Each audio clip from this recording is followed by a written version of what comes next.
아멘. 반갑습니다. 감사합니다. 우리 다 같이 예수님 사랑하시면 아멘 하십시다. 네.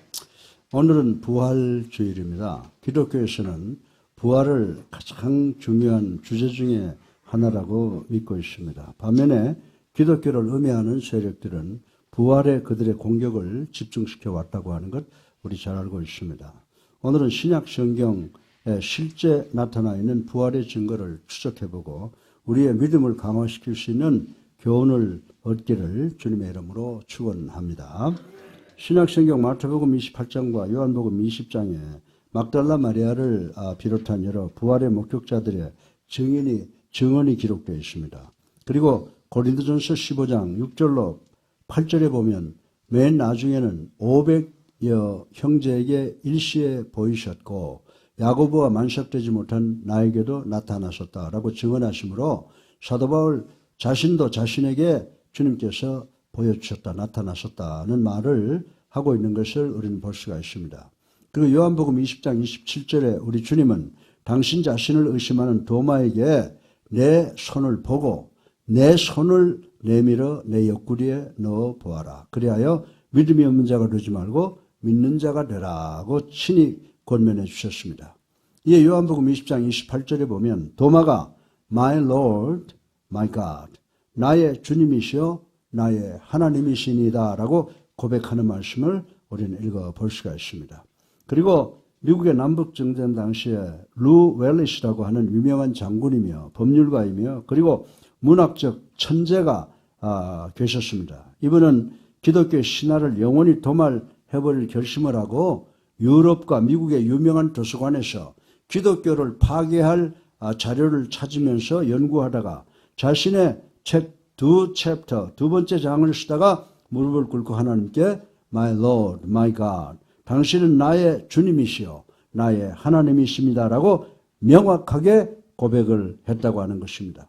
그래서 루 웰리스 장군은 자신이 사기꾼으로 폭로하려고 결심했던 예수님께 사로잡혀서 지금까지 쓰여졌던 그리스도의 생애에 관한 서적 중 최고로 위대한 작품의 하나인 벤허라고 하는 작품을 써서 세계인들에게 사랑을 받고 있습니다. 사랑하는 성도 여러분, 그럼에도 불구하고 2000년 전 부활의 첫 시작부터 부활을 부정하는 사두개인들과 유대교인들이 많이 있었다고 하는 것을 우린 잘 알고 있습니다.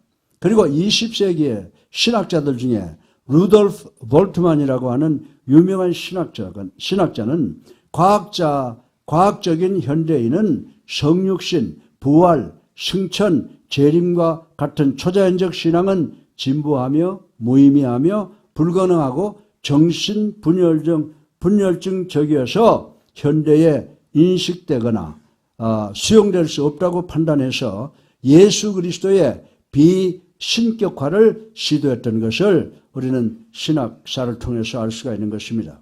그러나 성경 속의 예수님의 부활은 2000년 동안 특별히 현대의 우리들에게 역사의 주관자는 사람이 아니라 하나님이심을 분명하게 보여주고 있다는 사실을 우리는 명심해야 되는 줄로 믿으시기를 주님의 이름으로 축원합니다. 그리고 예수 그리스도의 부활은 권선징악의 원리를 분명하게 보여주고 있다고 하는 것입니다. 또한 예수님의 부활은 우리에게 죽음에 대한 공포와 두려움을 이기게 하신다는 사실을 우리는 반드시 기억해야 됩니다. 사실 모든 인간은 죄로 인해서 죽음을 피할 수 없는 존재가 되어버렸으나 예수님의 부활은 우리 성도들에게 죽음은 인생의 마지막이 아니라 영원한 하늘나라에서 새로운 삶을 시작하는 비기닝 포인트, 시작점이라고 성경은 우리들에게 누누이 가르쳐주고 있다고 하는 것입니다. 그러므로 우리 성도들은 부활을 의심하고 부정하는 자가 아니라 초대교회 성도들처럼 환난과 핍박이 많은 이 세상에서 부활의 확신과 부활의 소망을 가지고 이 세상과의 싸움에서 승리하는 초대교회 성도와 같은 삶을 살아야 되는 줄로 믿으시기를 주님의 이름으로 축원합니다. 오늘 부활설교 본론의 첫째 증거로 부활절의 배경을 우리가 생각을 해보겠습니다. 여러분이 예수 그리스도께서 부활하신 사건을 믿는 것은 물론 성령의 인도하심이 필수적이지만 부활을 기쁨으로 믿고 받아들이기 위해서는 먼저 하나님의 말씀인 성경 말씀의 배경을 우리가 반드시 이해해야 된다는 것을 명심하시기를 바랍니다. 복음서에는 부활의 기적은 주일날 새벽에 일어나는 것으로 기록이 되어 있습니다. 그리고 부활을 예수 그리스도의 사역을 완성시키는 마지막 사역으로 승화시키고 있는 것을 우린 잘 알고 있습니다. 이것은 예수님께서 생전에 간파하신 여러 주장에서도 확인되고 있는 바라고 하는 것입니다. 예수님께서는 당신의 공생애 동안 어떤 날은 교육을, 어떤 날은 치료를 하셨습니다. 그리고 또 어떤 날은 선교와 사랑을 실천하셔서 유대 백성들로 하여금 하늘나라를 기다리며 하늘나라를 믿고 예수 그리스도에게 잔뜩 기대하도록 모든 분위기와 환경을 만들어 놓으셨습니다. 그러나 지나간 성금요일은 예수님께서 십자가에서 돌아가심으로 하나님의 모든 계획을 완성시키고 성취시켰습니다. 그러나 오묘하신 하나님의 섭리를 알지 못하는 유대민족들은 실망으로 절망하는 어렵고 힘든 날이 되어버렸다라고 하는 것을 우리 성경을 통해서 배울 수가 있습니다. 만약에 예수님의 삶이 죽음으로 끝나버렸다면 그분의 진실성은 중대한 시련을 맞이하게 되었을 것입니다. 뿐만 아니라 메시아로서 무자비하고 치욕적인 죽음으로 생을 마감하셨다면 예수 그리스도를 믿는 우리 성도들은 사탄의 영원한 승리와 진리에 대한 신뢰 불가능성으로부터 영원히 헤어나올 수 없는 미로에 빠져버렸을 것이라고 생각을 할 수가 있는 것입니다. 사랑하는 성도 여러분, 따라서 부활은 예수 그리스도의 생애를 가장 완벽하게 설명해 주는 교리이며 동시에 부활은 예수 그리스도의 생애를 통해서 확인할 수 있는 것이라고 믿을 수 있는 것이라고 저는 말씀을 드릴 수가 있는 것입니다. 누가복음 24장 1절부터 36절을 보시면 이런 스토리가 전개가 되어 있습니다. 몇 명의 여인이 향유를 갖고 예수님께서 누워 계실 무덤을 방문했습니다. 이 여인들이 무덤에 도착했을 때 무덤의 입구를 가로막고 있던 육중한 돌들이 옮겨져 있었습니다. 그리고 그 무덤을 지키고 있던 완전 무장을 한 로마 군병들이 사라진 것을 보았습니다. 그래서 여자들은 이 놀라운 사실을 제자들에게 달려가 보고를 했고 베드로와 요한도 예수님께서 계시던 무덤에 달려와서 그 빈 무덤을 확인했다라고 하는 것입니다. 그러나 베드로와 요한은 수제자로서 예수 그리스도의 신적 권위로 하신 말씀과 사역 그리고 신적 기적의 사건을 눈으로 보았음에도 불구하고 이 사실을 확인하기 전까지는 이 여자들이 천사가 나타나서 예수 그리스도께서 부활하셨다고 전해주는 말씀, 이 놀라운 소식을 믿지 않았다라고 하는 것입니다. 그런데 문제는 우리는 이 기상천외한 사건을 어떻게 설명하느냐입니다. 우리는 다른 대답이 없습니다. 예수 그리스도의 부활은 오직 초자연적 힘인 즉 창조주 하나님의 권능에 의해서 주도되었음을 인식하시는 우리 예수님께 성도님들 되시기를 주님의 이름으로 축원합니다. 부활의 두 번째 증거로 예수 그리스도의 부활을 믿지 못하고 엠마오로 내려가는 두 제자를 생각을 해보겠습니다.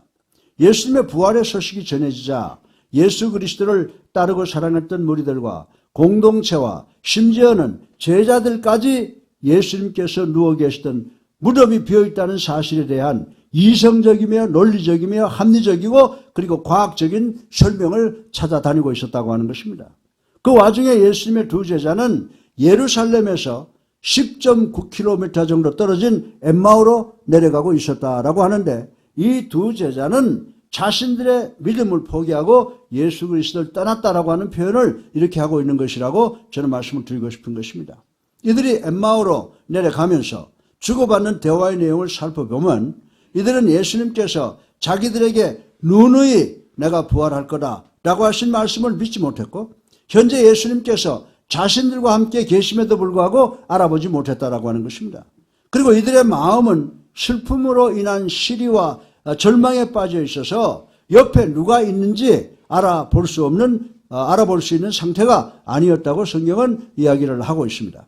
그 당시 예수님께서는 다른 위성에서 오신 분 같은 질문을 했습니다.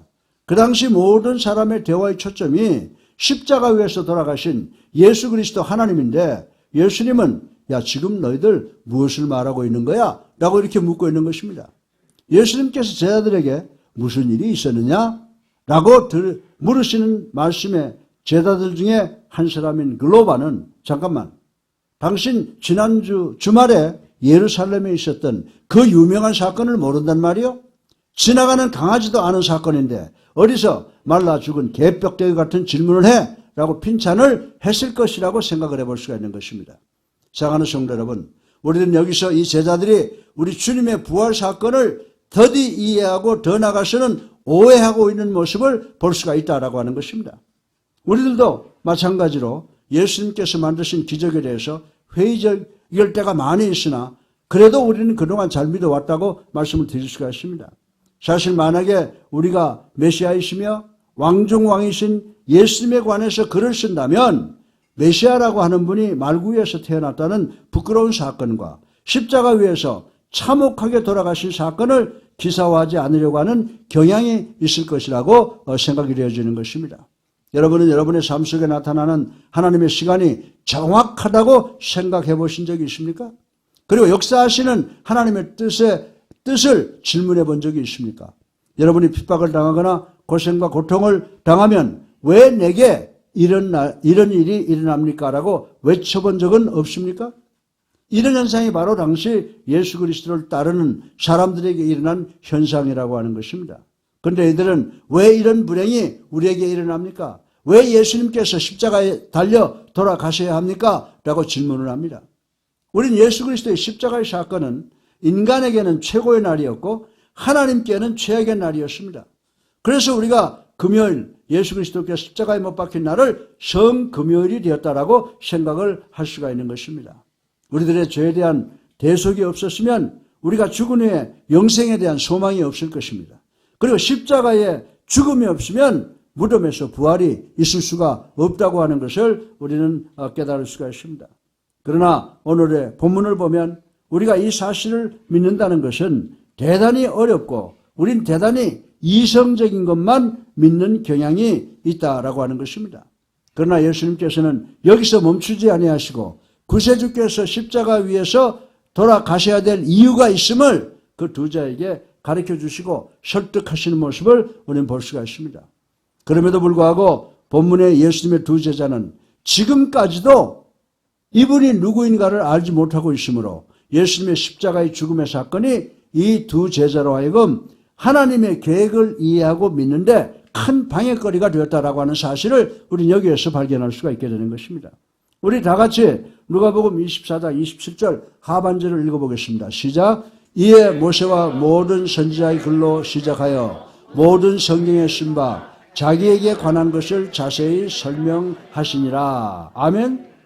예수님께서는 두 제자들에게 십자가와 부활에 대한 설명을 하셨음에도 불구하고 이 두 제자는 이때까지도 예수님의 부활의 사건을 전혀 이해하지 못하고 있었다고 하는 것을 우리는 알 수가 있는 것입니다. 사랑하는 예수님께 성도 여러분, 예수님의 십자가의 사건은 예수님의 제자들에게는 자기들의 삶의 마지막으로 보였습니다. 그래서 어떻게 했어요? 지하로 숨어 들어갔다고 성경에도 기록을 해놓고 있는 것입니다. 이제 더 이상 메시아에 대한 갈급함과 연구조사가 필요 없을 것 같습니다. 예수님께서 하신 설교, 예수님께서 가르치신 교훈, 예수님께서 일으키신 모든 기적 등등이 예수 그리스도의 십자가 및 땅바닥에 파편이 되어 여기저기에 쓸모없이 버려져 있는 모습을 우리는 상상해 볼 수가 있다고 하는 것입니다. 그러나 우리 구주 예수님께서는 십자가의 상황, 십자가 위에서 it is finished, 모든 것을 다 이루었다, 완성했다라고 선포하셨습니다. 표면적인 시각으로 보면 예수님의 모든 업적은 여기에서 다 무너지고 파괴되고 끝난 것 같이 보일 수가 있습니다. 그러나 우리가 눈을 씻고 다시 한번 본다면 파괴된 현상 밑에 이 우주를 창조하신 하나님께서 이 세상을 구원하시기 위해서 섬세하고 치밀하게 계획하신 상상을 불허하는 새로운 계획을 우리가 볼 수 있어야 되는 줄로 믿으시기를 주님의 이름으로 축원합니다. 사랑하는 성도 여러분, 5살 먹은 어린아이가 모래성을 쌓을 때 자기 형이 의도적으로 자기가 만든 성을 파괴하는 것을 모르고 있다가 세 번째가 되어서 비로소 형이 의도적으로 자기가 만든 모래성을 파괴하는 것을 알았는데 이는 이 어린아이에게 큰 지혜라고 생각해 볼 수가 있는 것입니다. 그런데 그것은 우리에게도 마찬가지입니다. 십자가의 사건은 우리의 눈으로는 불행이요 실패요 파괴처럼 보이지만은 하나님께서는 이 모든 것을 우리의 유익을 위한 완벽한 사건으로 변화시킬 수 있다고 하는 그 믿음을 우리 모두는 가져야 되는 줄로 믿으시기를 주님의 이름으로 축원합니다. 예수님께서는 엠마오로 가는 두 제자에게 구약에 관한 말씀을 해주셨다고 성경에 기록을 해두고 있습니다. 예수님께서는 예수 그리스도의 십자가 희생의 사건은 우연히 생긴 것이 아니고 하나님께서 목적이 있어서 만세전에 의도적으로 계획하시고 허락하신 사건이라고 두 제자에게 누누이 말씀을 해주시고 계시는 것입니다. 그리고 죄의 의미는 죽음이라는 것을 분명히 강조하셨을 것이라고 믿어지는 것입니다. 예수님께서 어쩌면 이사야서 53장을 말씀하셨는지 모르겠습니다. 예수님의 십자가의 사건은 인간적 시각으로는 불행한 것이지만 우리의 죄를 구속하기 위해서 예수님을 어린 양으로 제물로 드리는 것은 하나님의 유일한 계획이었다고 말씀을 해 주셨을 것입니다. 여기서 우리는 예수님과 빌라도의 모습을 한번 비교해 보아야 하겠습니다. 요한복음 19장에 보면은요, 예수님과 빌라도의 대면이 기록되어 있는 것을 읽을 수 있습니다. 빌라도는 예수님이 누군지 몰랐습니다. 빌라도는 자신에 대한 변론과 변명을 이런 방구도 하지 않는 예수님을 보고 오히려 이상하게 그리고 열등의식을 느꼈다고 성경에 기록되어 있는 것을 우리 읽어볼 수가 있습니다. 자, 우리 다 같이 요한복음 19장 10절을 읽어보겠습니다. 시작. 빌라도가 이르되 내게 말하지 아니하느냐 내가 너를 놓을 권한도 있고 십자가에 못 박을 권한도 있는 줄 알지 못하느냐. 아멘이죠. 그리고 우리 다시 요한복음 19장 11절을 한번 읽어보겠습니다. 예수께서 대답하시되 위에서 주지 아니하셨더라면 나를 해할 권한이 없으리니 그러므로 나를 내게 넘겨준 자의 죄는 더 크다 하시니라. 예. 이 말씀에 오면은 빌라도야 너 오해하지 마라. 내가 내 목숨을 빼앗는 것이 아니고 내가 내 목숨을 주는 것이니라 라고 이렇게 말씀했습니다. 사랑하는 성도 여러분, 그렇습니다. 사형을 당하는 것과 스스로 죽는 것은 완전히 다른 것이라고 하는 사실을 우린 잘 알고 있는 것입니다. 이 차이가 바로 우리 주님의 십자가의 죽음과 장사 지냄과 부활을 하나님께서 역사하신 영원히 빛나게 하는 그런 사건인 줄로 믿으시기를 주님의 이름으로 축원합니다. 부활의 세 번째 증거로 마지막으로 우리가 십자가 때문에 믿고 변화된 사람들과 변화된 제자들에 대해서 생각을 해보겠습니다. 이 사건을 보고 우리는 예수 그리스도의 십자가의 죽음은 우리를 위한, 여러분을 위한 하나님의 계획과 섭리였다고 비로소 깨닫게 되는 것입니다. 이런 깨달음은 대단한 인식인 줄로 믿으시기를 주님의 이름으로 축원합니다. 우리는 우리 자신을 예수 그리스도와 비교를 하면 천양지차입니다. 그러나 우리 자신을 예수님을 십자가에 못 박은 미련한 군중과 십자가 옆에 있던 강도와 그리고 엠마오로 가는 두 제자와 비교하면 너무나 흡사하다라고 생각을 해볼 수가 있습니다. 이 본문 말씀에 의하면 우리는 매일의 삶의 선택에서 혼돈을 합니다. 어떤 때는 우리는 마음으로 예수님 옆에 있기를 선택하지만 우리의 행위로는 예수님의 곁을 멀리 떠나가 있는 것을 선택할 때가 많이 있다고 하는 것입니다. 그리고 우리는 결국 예수 그리스도께 등을 돌리는 경우가 있다라고 하는 것입니다. 예를 들어서 야, 교회는 가야 되는 거 아니야? 특별히 부활절이나 크리스마스는 더욱 그렇다. 그러나 예수 그리스도의 스토리는 과거에 살았다 죽은 성인 한 사람의 이야기에 불과하다라고 생각하는 경우가 있을 것이라고 하는 것입니다. 어쩌면 예수님께서 이 부활주일 아침에 여러분과 나를 바라보시면서 대단히 더디 믿는 사람이라고 한탄하시는지 모르겠습니다. 그럼에도 불구하고 예수 그리스도의 부활의 증거는 예언을 통하여 역사적 사실을 통하여 예수 그리스도의 부활의 사건을 목격하고 변화된 사람과 제자를 통하여 명확하게 나타나 있다는 사실을 우리는 믿어야 되는 줄로 믿으시기를 주님의 이름으로 축원합니다. 이 부활의 아침에 우리 주님의 부활을 머리로는 믿으면서 행위로는 예수님의 곁을 떠나가지 마시기를 주님의 이름으로 축원합니다. 오히려 예수 그리스도께 한 발자국 더 가까이 다가오시기 바랍니다. 예수님은 구세주, 즉 우리의 메시아이십니다. 살아계신 하나님의 아들이십니다. 누구든지 자기 무덤에 장사되었다가 살아나서 걸어 나오시고 하늘로 올라가는 모습을 보여주신다면 그분이 무슨 말을 하든지 우리는 그분이 하나님이라는 사실, 하나님이라는 진리를 믿을 것입니다. 사도 바울은 뭐라고 그랬습니까? 나는 예수 그리스도를 십자가에 못 박았으나 그분은 아직도 우리와 함께 살아계신다라고 선포하신 말씀을 우리는 기억을 해야 된다라고 하는 것입니다. 그런데 본문 누가복음 24장 28절 이하를 계속해서 보면 실망과 좌절과 패배의 상징인 십자가가 우리 모두에게 부활의 기쁨과 감동과 승리와 소망의 상징으로 변화되는 것을 우리는 볼 수 있어야 되는 줄로 믿으시기를 주님의 이름으로 축원합니다. 예수님의 두 제자는 예수님의 십자가의 죽음에 크게 실망하고 절망했으므로 예수 그리스도의 부활의 첫 소식을 듣고도 믿지 않고 절망하고 자신들의 고향인 엠마오로 내려가고 있었다라고 하는 것입니다. 그들이 엠마오로 내려가고 있는 도중에 첫 부활절 오후에 예수님께서 그들과 동행하셨고 그들과 대화하신 것이 오늘 본문의 기록이 되어 있습니다. 우리 다 같이 누가복음 24장 28절을 읽어보겠습니다. 그들이 가는 마을에 가까이 가매 예수는 더 가려 하는 것 같이 하시니. 아멘. 우린 여기서 예수님께서 대단히 신사적임을 알 수가 있습니다. 예수님은 저처럼 여러분에게 교회 열심히 나오라고 짜증을 부리질 않습니다. 화를 내시지도 않습니다. 예수님은 사람들에게 강압적으로 역사하시는 분이 아니시라고 하는 것을 우리는 여기서 발견할 수가 있게 된다고 하는 것입니다.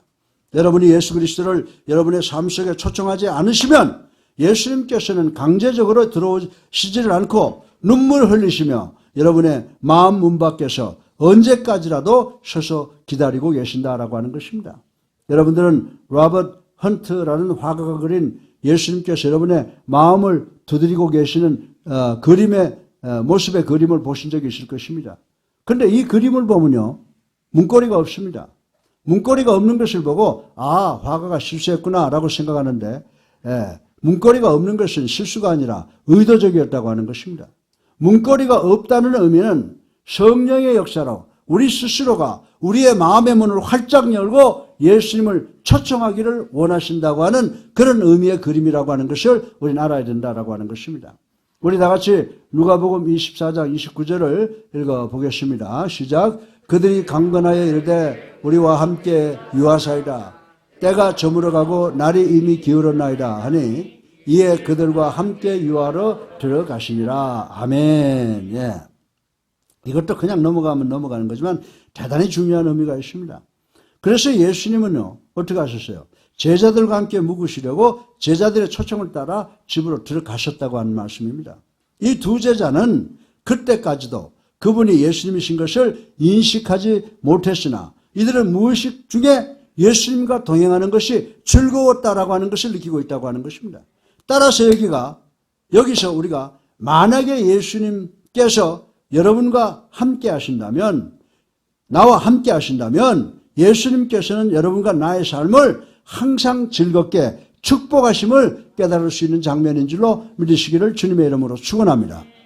그러나 여러분이 예수님을 여러분의 안으로 초청할 때 요즘 말로 말한다면 예수님께서 야, 나는 대단히 높은 사람, 대단히 귀한 사람하고 약속이 돼 있어. 그러니까 나중에 만나자라고 하시지 않는다는 사실을 우리는 기억해야 되는 줄로 믿으시기 바랍니다.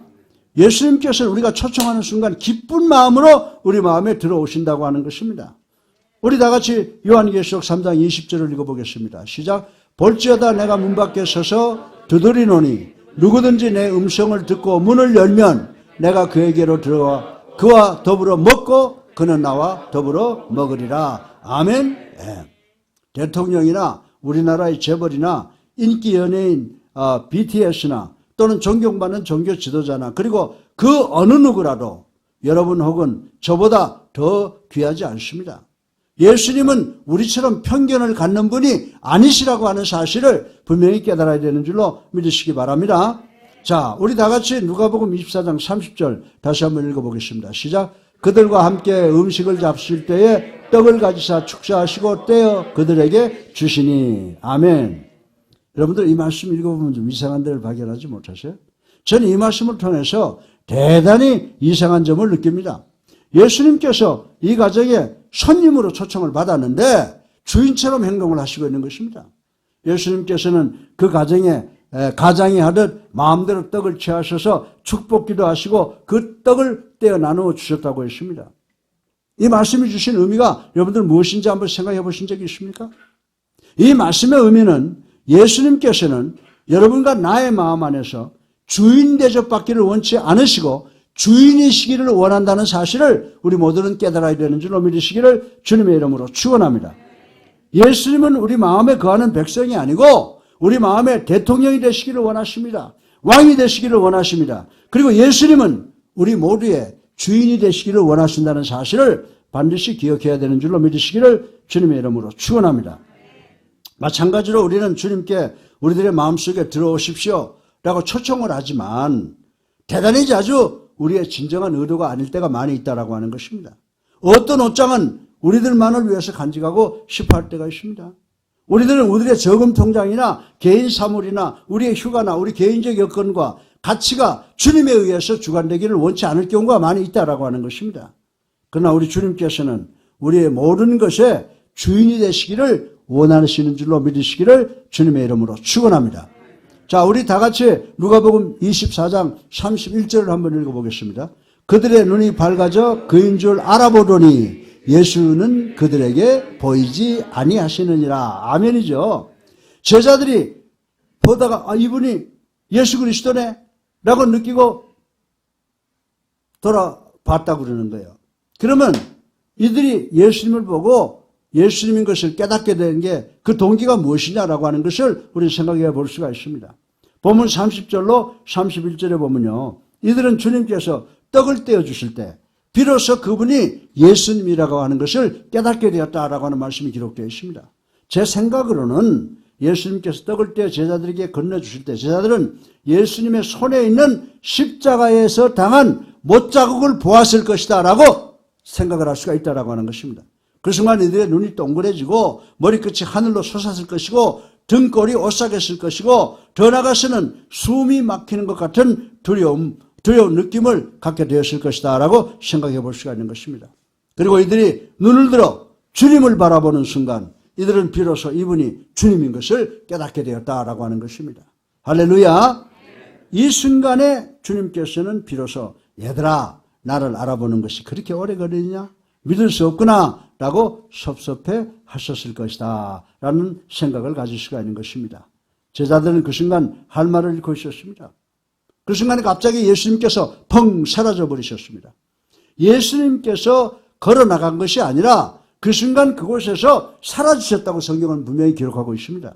그리고 두 제자들은 망연자실하여 그 자리에 앉아 있었습니다. 우리 다 같이 누가복음 24장 32절을 읽어보겠습니다. 시작. 그들이 서로 말하되 길에서 우리에게 말씀하시고 우리에게 성경을 풀어주실 때에 우리 속에 마음이 뜨겁지 아니하더냐 하고. 아멘이죠. 여러분은 우리들의 마음이 뜨겁지 아니하더냐라는 말의 의미가 여러분 마음에 어떻게 느껴지는지 한번 생각해 보시기 바랍니다. 여러분이 교회에 와서 성경을 공부하거나 찬양을 할 때나 기도할 때 그리고 예배를 드릴 때 갑자기 여러분의 마음이 뜨거워지는 것을 느껴본 적이 있으십니까? 갑자기 여러분의 마음이 불덩이처럼 뜨거워지고 여러분의 영이 흡족한 만족을 느껴 여러분의 눈에 뜨거운 눈물이 흐르면 그 말씀이 나를 위한 말씀이고 그 기도가 나를 위한 기도이고 그 찬송이 나를 위한 찬송이고 그리고 그 예배가 나를 위한 예배라고 느껴질 때가 있었습니까? 아멘. 몇 시간 후에 여러분은 그 순간을 생각해 보며 그때가 내 안에 성령의 역사가 있었구나를 깨닫게 되는 경우가 많이 있다라고 하는 것입니다. 자, 우리 다 같이 히브리서 4장 12절을 함께 읽어보겠습니다. 하나님의 말씀은 살아있고 활력이 있어 좌우의 낯선 어떤 것보다 예리하며 혼과 영과 및 관절과 골수를 찔러 쪼개기까지 하며 또 마음의 생각과 뜻을 판단하나니. 아멘이죠. 이 두 제자는 예수님께서 우리와 동행하실 때 우리는 그 즉시 예수님을 알아보아야 했었다. 예수님 외에는 성경 말씀을 그렇게 풀어줄 사람이 이 세상엔 없다라고 후회를 하는 것입니다.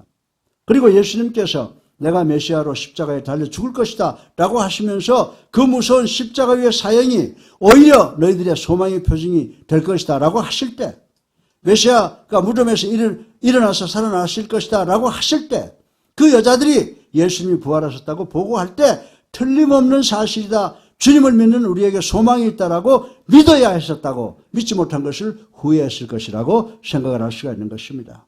사랑하는 성도 여러분, 우리 다 같이 누가복음 24장 33절을 읽어보겠습니다. 시작. 그때로 일어나 예루살렘에 돌아가 보니 11 제자 및 그들과 함께 한 자들이 모여 있어. 예. 자, 여기서 왜 두 제자들이 예루살렘에 자고 내일 아침에 가자라고 하지 않고 그 즉시 예루살렘으로 되돌아갔느냐라고 하는 것입니다. 이들은 여행으로 피곤해 있었지만은 10.9km를 달려서 예루살렘으로 되돌아왔습니다. 그것도 깜깜한 밤이었습니다. 밤에 걸어서 여행을 한다고 하는 것은 대단히 어렵고 위험한 길이라고 하는 것입니다. 저는 이들이 왜 그 즉시 예루살렘으로 돌아왔는가를 이렇게 제가 생각을 해봅니다. 제가요, 미국에 오는 것은 불가능한 일이었어요. 그런데 1969년에 제가 유학시험을 봐서 패스를 하고 또 비자까지 받게 됐습니다. 비자를 받고 나서 친구들이 옆에 있었는데, 야, 우리 한잔하고 가자. 야, 이거 뭐 좀 축하를 해야 될 거 아니냐. 그럴 때 내가 시끄러. 그러고는 집으로 달려갔거든요. 집으로 달려가서 우리 집사람하고 우리 부모 형제들하고 그 문제를 다 제일 먼저 나누었다고 하는 것입니다.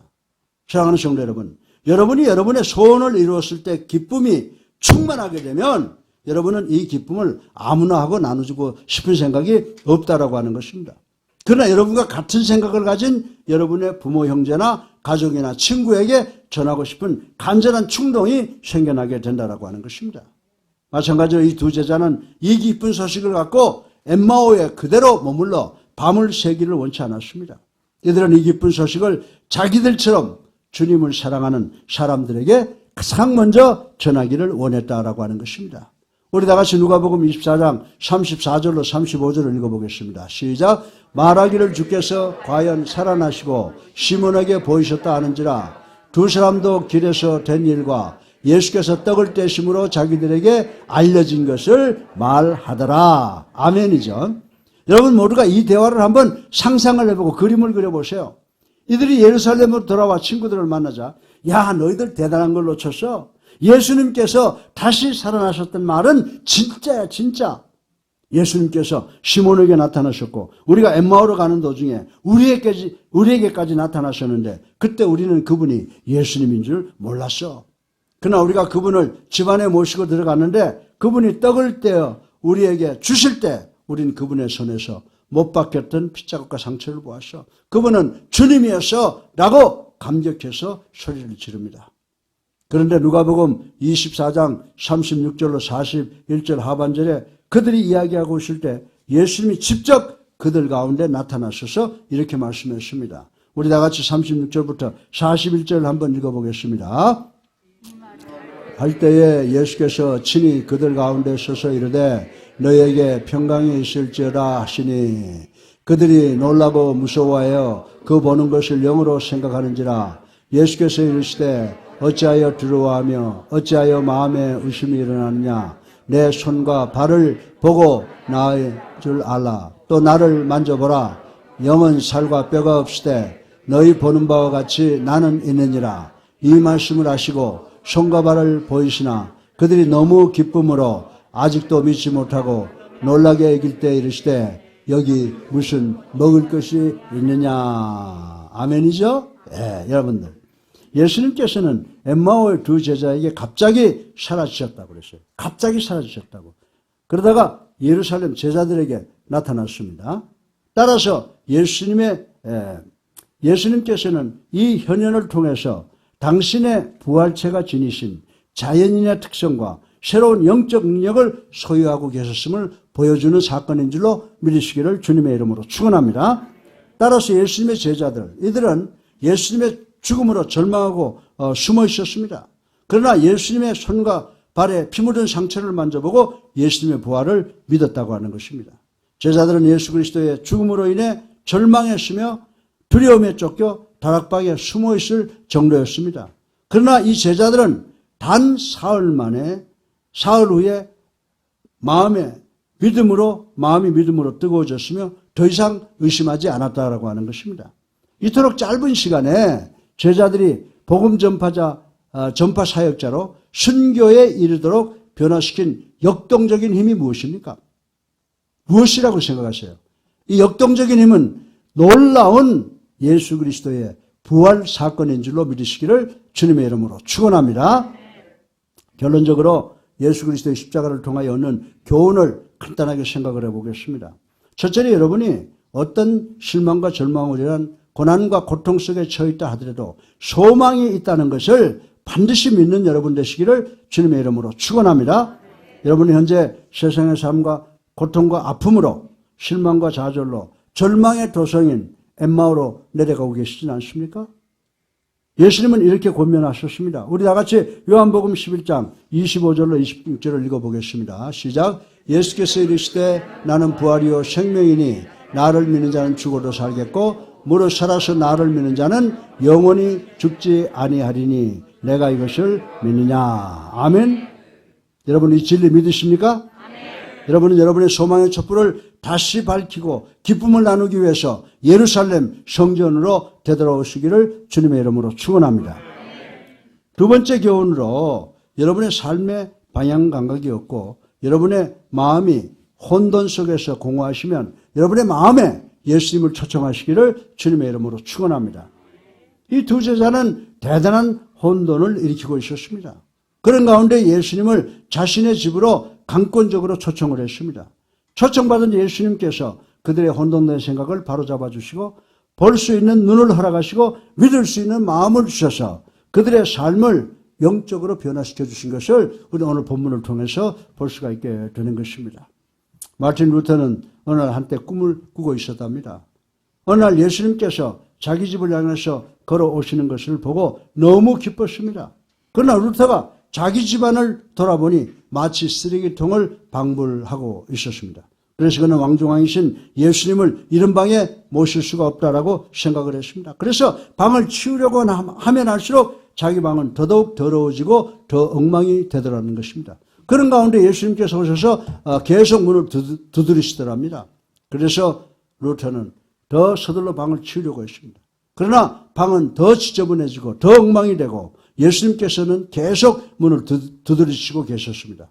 그래서 루터는 할 수 없이 문을 열고 예수님 이런 방이라도 들어오실 수가 있으시면 어서 들어오십시오 라고 하면서 자기 방을 돌아보니 어느새 자기 방이 완벽하게 청소되어 있고 완벽하게 정리정돈이 되었다라고 하는 간증을 읽은 적이 있습니다. 사랑하는 성도 여러분, 이 예화는 여러분의 삶의 형편은 여러분 스스로가 바로잡을 수 없다는 것을 의미하고 계시는 줄로 믿으시기를 주님의 이름으로 축원합니다. 그러나 여러분이 부활 예수님을 여러분의 마음속으로 영접하시면 여러분은 더 이상 눈물 흘리지 않아도 된다는 것입니다. 질병으로 고통당하는 자가 있습니까? 치료를 받게 될 줄로 믿습니다. 물질적으로 고통당하는 자가 있습니까? 물질의 해결을 받고 지위나 사회적 문제가 우리 주님께서 개입하시면 해결되지 않는 문제가 없는 줄로 믿으시기를 주님의 이름으로 축원합니다. 그리고 부활의 주님께서 여러분의 생각을 여러분의 목표에 맞추어서 바로잡아 평안과 소망을 주실 줄 믿으시기를 바랍니다.